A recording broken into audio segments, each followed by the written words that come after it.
You said, when I get that position, man, them kids are going to heights they never imagined. You said that. You didn't doubt yourself. So you went on and got your credentials, ultimately landed a position, and here you are.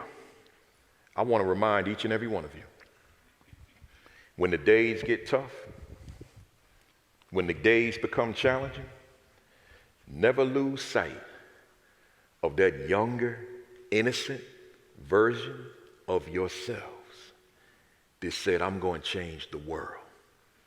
See, when I wake up every morning to do the work that I do now, my mind says, I'm going to change the world. And as naive as that may sound, doesn't matter to me. That's the level in which I operate.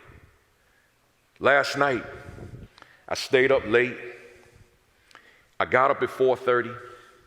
I didn't need to get up until 6:30, but I was so fired up that I just wanted the day to start. So here we are. So I'm saying to you, as you move forward, you gotta see that school as being this great school, that phenomenal school, because you're the leader of it. So you'll notice the mirror there. And I use a mirror all the time. I have about 100 presentations in my laptop. And there's not one presentation without the mirror.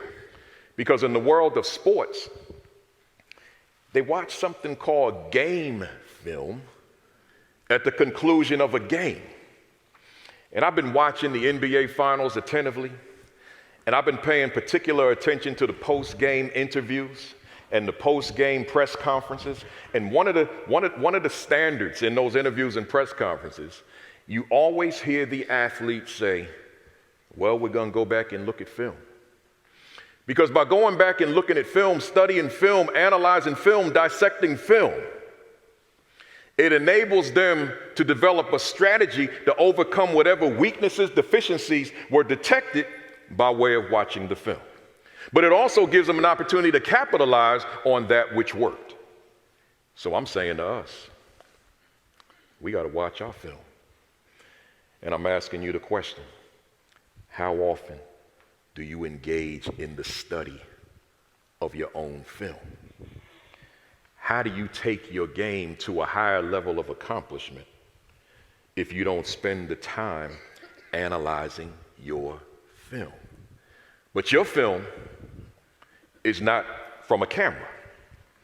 Your film is the mirror.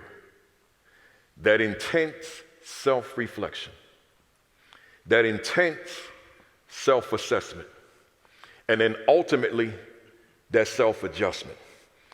I've been fired up for the past several days. I'm on this 50-city run.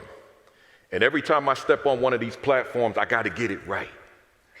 So last night, I get to the room about 4, and I'm just running in my mind what this is going to look like this morning. And I turn in like whatever it was, midnight, 12:30, whatever it was, and then get up at 4:30. And at 4:30, I said, I'm not turning on the TV. I don't know what's going on in the world right now, but I said, I'm just going to go through my film until 6:30. And then I'm going to get ready. But as a principal, I led the same lifestyle. I got to study my film. I got to run the DVD in my mind to look at what I did yesterday to see if yesterday's performance was optimal leading into today. So I'm letting the DVD run. And I'm assessing me. What about that conversation with that young man yesterday? What about that conversation with that young lady yesterday? What about that interaction with that parent yesterday? What about when you were in that classroom? What kind of feedback did you give that teacher and how soon did you give it? I got to run that film. So that when I come back tomorrow, I'm a better leader than I was yesterday because that's the goal. I just want to be a better leader than I was the day prior.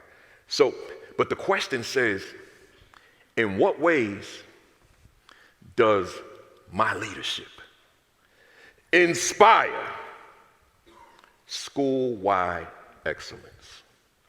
You heard Alex's story?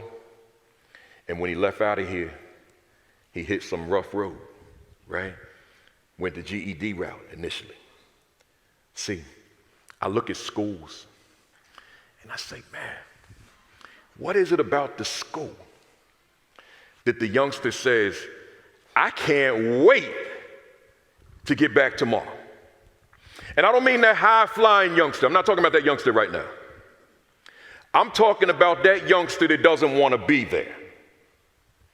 I'm talking about that youngster that says, what does this have to do with my life? What is it about your leadership that youngster says, man, I can't wait. I want to be there. Because it's something about being in that vicinity, being in the presence of that principal, being with my teacher, being with my counselor, that I feel like I can fly.